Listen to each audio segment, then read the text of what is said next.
So let's talk about Practical Time Travel by Colin Bennett. This is a book that I procured on eBay a few months back, and it's an oldie. Um, I'll take a look on the copyright page. It is.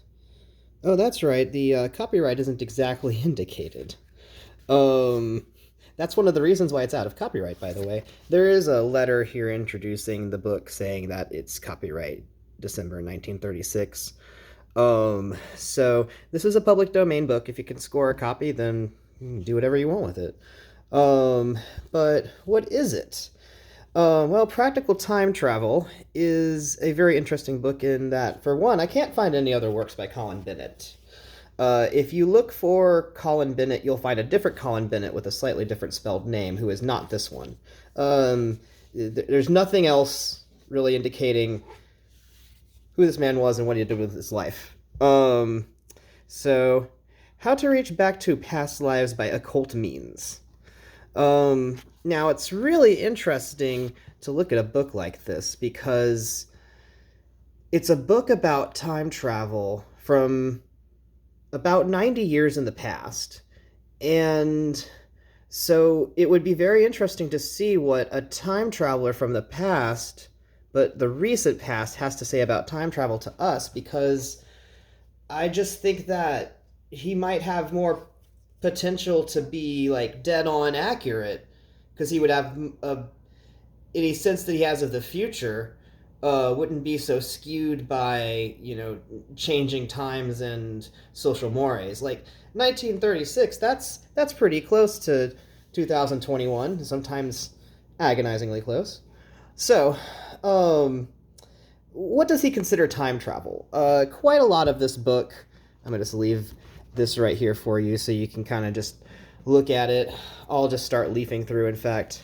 A lot of this book is about exploring your past lives. There's not a whole lot of future. There is future looking here. A lot of it is about getting prophecies in your sleep for what's going to happen next, like, useful hints at what to invest in or something like that. But I don't know how far into the future he really looks. I haven't read the whole book yet because every time I start, it's really hard to take reading this book, to be honest. It's quite a trip. So it does try to teach telepathy. It tries to teach building and sending thought forms and their projection. So lots and lots of psychic powers and education in here. There's something on the structure of time, psychic concentration and contemplation, prenatal reality, and the daydream. He uses the phrase prenatal instead of past lives, which is an interesting construction. I haven't really seen anyone else use that. He's trying to explore this a bit more scientifically in his work, which means that he's not just focusing on what they call proof of survival stories. Proof of survival stories are very common in this era. They're basically someone recounting how they had a past life and this is how they remember it. And also this is how they can prove they were definitely that person because they know all these details that no one else could know.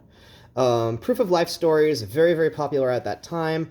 This more focuses on how to do things. For instance, here's the hypnotic factor and concentration. And there's going to be a lot about hypnosis in here that you would not expect because hypnosis is older